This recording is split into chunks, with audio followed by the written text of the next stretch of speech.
Greetings. My name is Adriel William, and today I'm going to tell you a short story about a person named Mr. Fix-IT, how he migrated to United States and how he had to go through a temporary phase of working in odd jobs.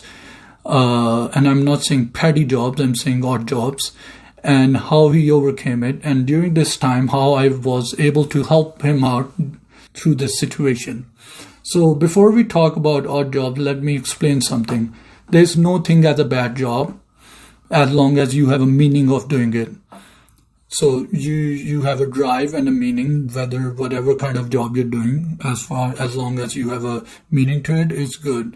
The other thing is, when I call a job odd job, is if you think you were built to be an entrepreneur, a scientist, an engineer, a soldier, or something big in your life, and you have to live and work in a job that doesn't resonate with your existence, that is an odd job for you, and you have to fight yourself to get out of that loop, that vicious cycle, and climb up to a place where you want to be.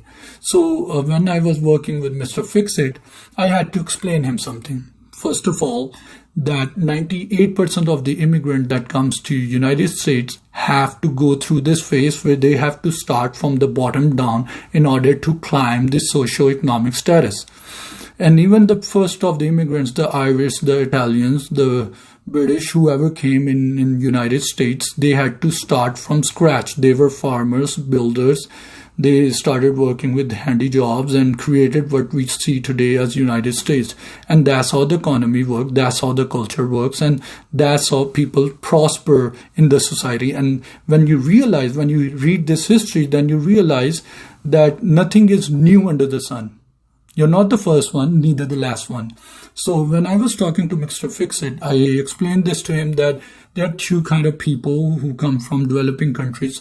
First of them who did odd jobs and these kind of jobs, and they wouldn't talk about it because they think talking about these jobs will bring shame to them. So they totally hide this truth and fact that they ever did such kind of job, because by the end of the day, they feel insecure about it. And the second half of the problem is you will meet people who will start talking about their hustle era or time of difficulty when they had to do some odd jobs, and they will keep on talking about it, crying and crying to the point where they depict themselves as victim. And I feel either of the extreme, they are wrong. They aren't good. The truth is, everybody has to carry their cross and have to make sacrifices and do difficult stuff. And you're not the first one, neither the last one. And immigrants have to go through this. And if you're migrating, so obviously you're going to suffer a lot of stuff. So just be prepared and do not whine about it. So this was one of the things I sat down with Mr. Fix-IT and made him realize that don't try to make yourself a victim, and don't try to hide the fact that you're doing something which is difficult, because difficult time creates strong people. The second thing when I was assisting Mr. Fix-IT was that I had to make him realize that this is a temporary phase and you're not going to create a comfort out of this job. So if you're working for 7 days in a row, don't end up buying an iPhone on the 8th day. Yes, this is a big problem. People would work like 10 days and on the 11th day, they will just go and buy an iPhone.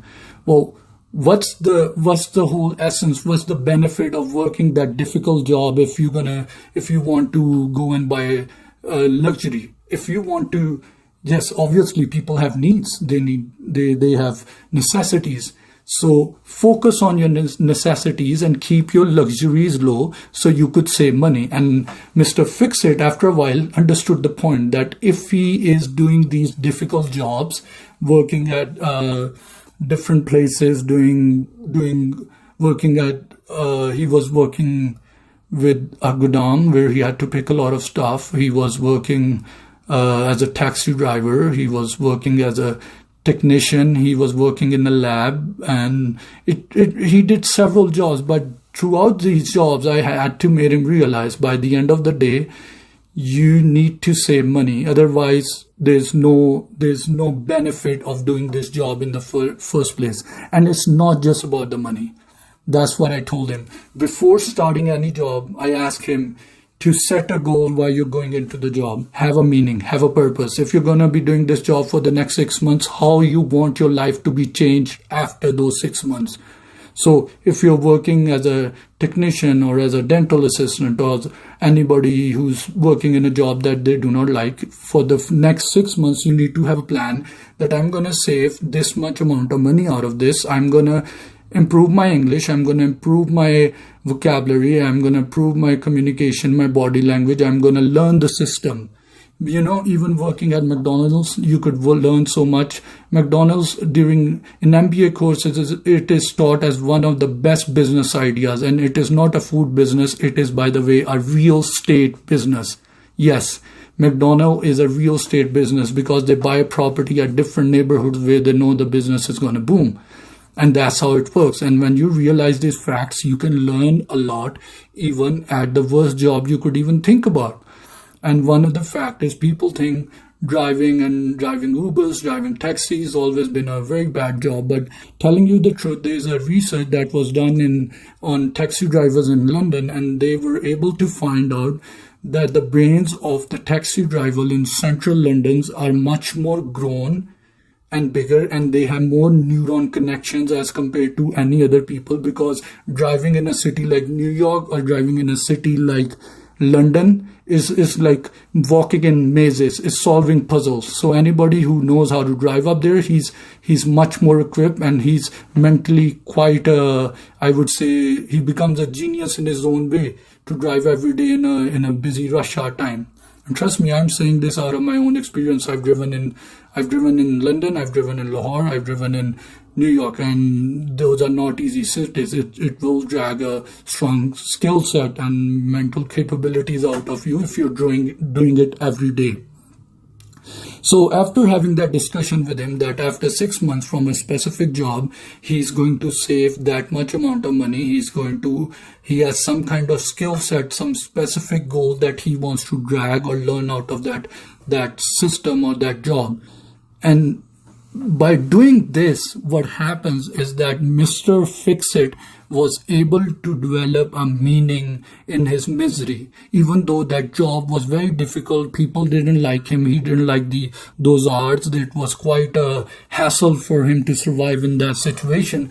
But when you have a meaning, those 6 months or 8 months or a year or 2 years of slavery becomes a learning process.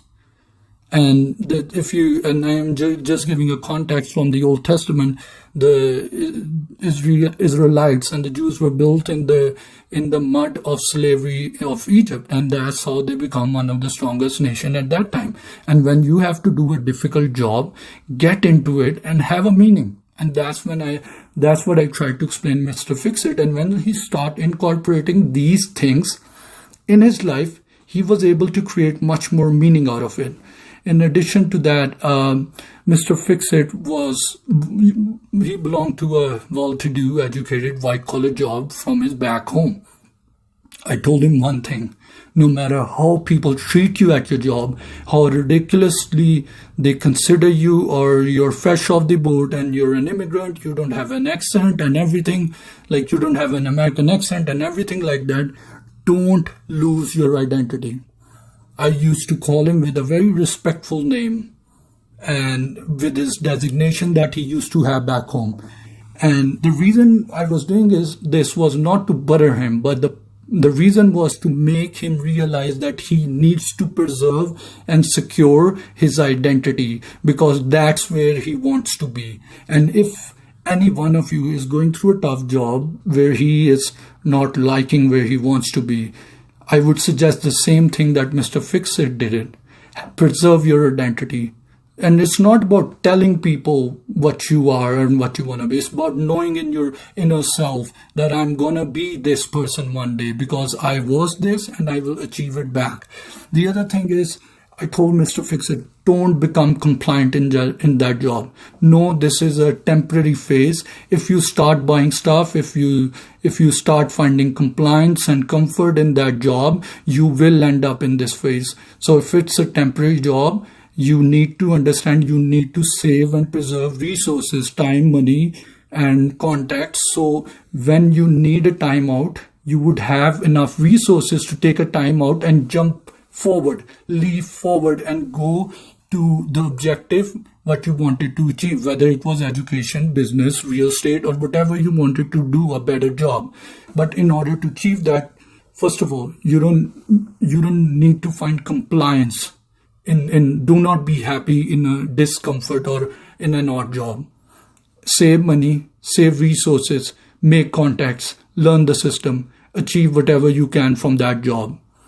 And in addition to that, whenever you get a chance, utilize those resources that you have saved and leap forward, go forward and achieve what you want to achieve in life. And some of these aspects really help Mr. Fix-It to consider this temporary phase as a time of sacrifice. This was a time when he had to break himself, so his old self had to be broken down and a new self had to be built. And the concept of building yourself into a better human being incorporates when you are going through rough patches of your life. And I will tell you, immigrations are rough patches. They are never easy. They are difficult situations where you have to make choices and get out of your bed and have to do things that you do not like, but you sacrifice your temporary phase for a better future.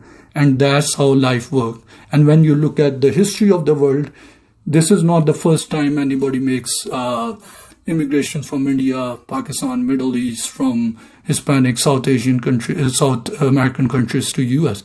In the past histories, the whole world has been migrating. There have been a lot of diversity and people always migrate to places which are better in resources. But it is a sacrificial act in order to protect, secure your future generations.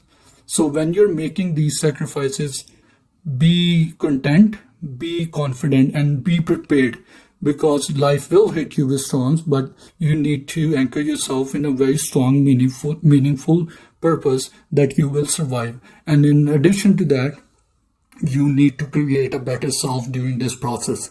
And that's how it helps.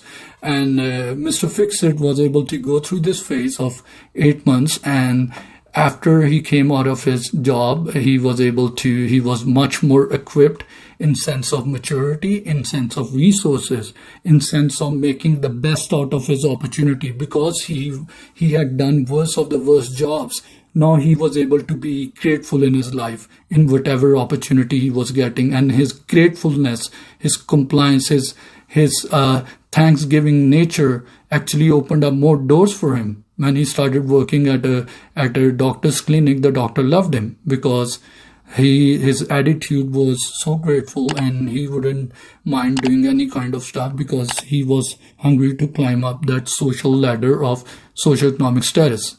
And that's how life works. And I hope you find this video beneficial, and I'm grateful for the help, the friends who helped me assemble and articulate these ideas. And hopefully I will see you in the future.